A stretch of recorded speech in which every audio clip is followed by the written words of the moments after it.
Hello everyone, इस video lecture में हम बात करेंगे एप्लीकेशन ऑफ आर्हेनियस थ्योरी का। तो पहला एप्लीकेशन इसका ये है कि जितने भी हमारे नॉन मेटेलिक ऑक्साइड होते हैं उनके जो एक्वस सॉल्यूशन होते हैं सारे के सारे एसिडिक नेचर के होते हैं। फॉर एग्जांपल अगर हम कार्बन डाइऑक्साइड की बात करें तो कार्बन डाइऑक्साइड का जो एक्वस सॉल्यूशन होता है तो उसके बाद ये H2CO3 बनाता है। अब ये जो H2CO3 है ये फर्दर ब्रेक होता है H प्लस एंड HCO3 में। चूंकि ये H प्लस आयन प्रोड्यूस कर रहा है इसलिए हम कह सकते हैं कि जो कार्बन डाइऑक्साइड का एक्वस सॉल्यूशन है वो किस नेचर का है, एसिडिक नेचर का है।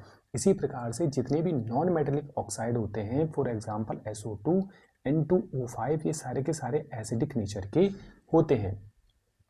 दूसरा जो इसका एप्लीकेशन है वो ये है कि जो मेटेलिक ऑक्साइड के एक्वा सॉल्यूशन होते हैं, इससे पहले हमने नॉन मेटेलिक ऑक्साइड की बात करी थी, लेकिन जो मेटेलिक ऑक्साइड के एक्वा सॉल्यूशन होते हैं वो सारे किस नेचर के होते हैं, बेसिक नेचर के होते हैं। जैसे फॉर एग्जांपल कैल्शियम ऑक्साइड का अगर हम एक्वा सॉल्यूशन लेते हैं तो ये कैल्शियम हाइड्रोक्साइड में कन्वर्ट होता है और कैल्शियम हाइड्रोक्साइड वाटर में Ca2+ एंड OH2- में टूट जाता है। चूंकि ये OH- आयन की कॉन्सेंट्रेशन को इंक्रीज करता है वाटर में, इसलिए जितने भी हमारे मेटेलिक ऑक्साइड्स होते हैं वो सारे के सारे बेसिक नेचर के होते हैं।